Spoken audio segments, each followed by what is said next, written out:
As we watch this growing terror threat in the Middle East, there continues to be a school of thought that America is getting what it deserves. And one man who believes that is former University of Colorado professor Ward Churchill, who just sat down with yours truly for a Kelly File exclusive interview. Here's a little bit of that. You yourself poured salt in the wounds of the victims of 9/11 and their families.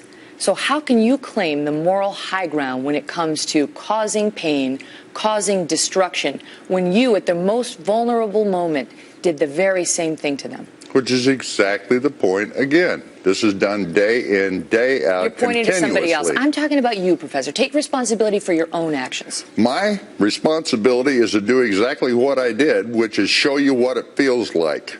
If you're too dense to get it, okay. But I would assume that there are people out there who are not, including some of the victims' family members, I might add. What about them? I got communications from them, and I also have them on file, saying, yeah, I get it now. Yeah, I'm sure they think you're a peach. Did you have to be so glib about it? It wasn't a personal thing. They don't think I'm a peach. Maybe they do. I wouldn't know. What they did was understand the point. Did you have to be so glib about it?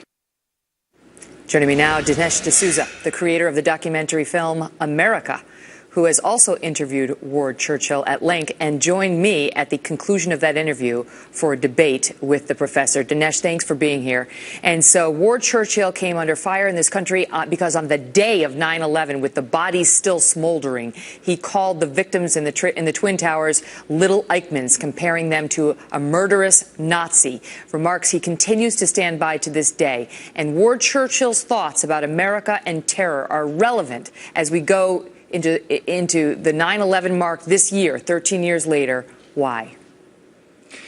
Because there are, Megan, people all around the world who wish ill on America. And some of those people, particularly some of them in the Middle East, would like to blow us up. They'd like to destroy us. Now, the question becomes, are they to blame for that?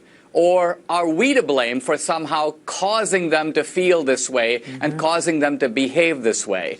And there's a whole school of thought in this country, very influential, represented by Ward Churchill. He's kind of a dramatic example of it, who basically argue that ultimately it's our fault. It's our fault for what we do, and it's also our fault for what they do. We have to take the blame, and we have to, in a sense, contain ourselves, not block them.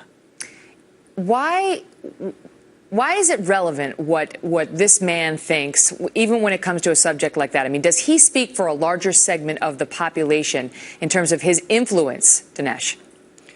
Yeah, you know, on the face of it, you've interviewed now, Megan, Bill Ayers, and you're now taking on Ward Churchill. Now, on the face of it, these guys are extremists. And some people might say, well, why are you featuring these extremists? The reason is that the extremists on the left do not occupy the same position as extremists on the right. On the right, if you have some skinhead or some Ku Klux Klansman, that guy has zero influence on the Republican Party, zero influence on conservatism. But on the left, these extremists who make claims like America's evil, America is a force for genocide, they are in a sense the moral conscience of American progressivism. True, most progressives don't want to blow up the Pentagon. They won't say that we deserve 9/11. But the idea that America's the bad guy, that's something that they routinely teach in the schools. And that's why guys like Bill Ayers can teach in colleges and universities. They can write textbooks. They're completely respectable on the American left. And it's not until you put them under the gun and put them under scrutiny that they are, for the first time, often in decades, held directly accountable for what they do and what they say. That's where it is. It's because they have power and did for years in the field of academia,